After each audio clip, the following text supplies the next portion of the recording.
शुरू में ही बहुत सस्ती दर पर बिजली देते थे, लेकिन अब हम लोगों ने उसके बाद ये सोच लिया कि नहीं, उनको मुफ्त में मिलना चाहिए। इसलिए अब लगभग सभी घरेलू उपभोक्ताओं को बिजली मुफ्त दी जा रही है। अब तो सबको बिजली मुफ्त जा रहा है। तो हम लोगों ने तय किया है कि सरकार की तरफ से सभी घर में इच्छुक लोगों को के घरों पर सोलर लगाए जाएंगे। तो हम तो सबसे आग्रह करेंगे कि देखिए भाई, हम लोग तो हम ही बनवा देंगे, आपको मुफ्त में दवा दे रहे हैं और ऊपर बनवा देंगे, तो इतना फायदा आपको होगा और ज्यादा फायदा आपको होगा, जो चीज खुद भी आपको बन करके वहां पर मिल करके रहेगा। इसलिए जो लोग भी चाहें अपने घर के ऊपर वो भी दे दीजिएगा इधर। तो इसीलिए हम लोगों ने सबको कर रहा, एक एक तरह से कर दे रहे हैं हम लोग, सब तरह से पूरे तौर पर हर प्रकार से कर दिया जा रहा है।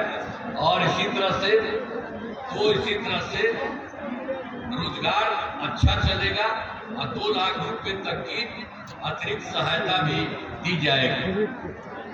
अब बिहार के जो भी है सबके लिए भी हम लोग काम कर रहे हैं। यहाँ बात बोलिए, पीछे बोलिए। अब जो है, अब बिहार के लिए, बिहार देश के द्वारा, केंद्र के द्वारा बिहार में भी केंद्र सरकार के द्वारा बहुत सारा काम करा है। अब आप जानते हैं हमारे प्रधानमंत्री जी श्री नरेंद्र मोदी जी बहुत ज्यादा बिहार भी आते हैं और जगह जगह जाकर के लोगों की समस्याओं को देखते हैं। अब सब तरह से ये सब काम हो रहा है और चारों तरफ से हो रहा है। अब जानते हैं कितना बड़ा काम किया बिहार में।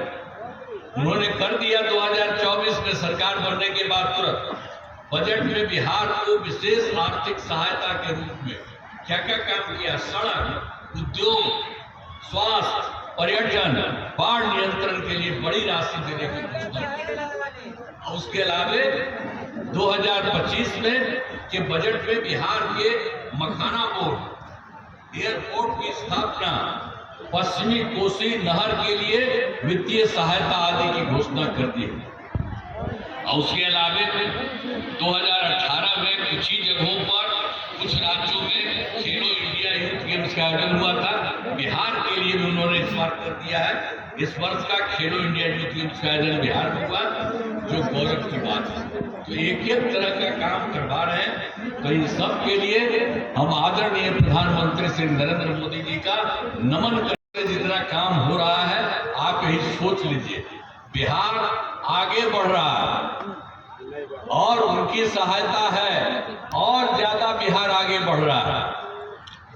और एक बात जान लीजिए कि हम लोगों का तो अब चुनाव होने वाला है, तो हम आपको कहेंगे कि इतना काम किए हैं, अब अगली बार और ज्यादा होगा। और बिहार जान लीजिए एकदम इतना विकसित होगा कि देश में 2-4 राज्य की तरह बिहार भी बहुत आगे विकसित होगा, इतना ज्यादा बढ़ेगा। इसलिए आप हमसे कहेंगे ध्यान दीजिएगा। आज जिले में जो भी है, समस्तीपुर में कितना काम कराया गया।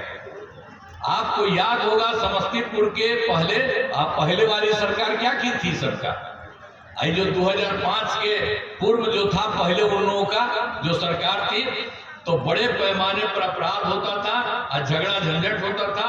पहले की सरकार ने कुछ नहीं किया था और हम ही लोग सब कुछ किए। अब कानून का राज है, हम लोगों ने यहाँ सभी विकास के काम करा दिए हैं, जिसमें से महत्वपूर्ण काम निम्न है। और आप जानते हैं इंजीनियरिंग कॉलेज एवं पॉलिटेक्निक संस्थान की स्थापना की गई, महिला ITI एवं सभी अनुमंडलों में ITI की स्थापना की गई, GNM संस्थान एवं पारा मेडिकल संस्थान की स्थापना की गई है।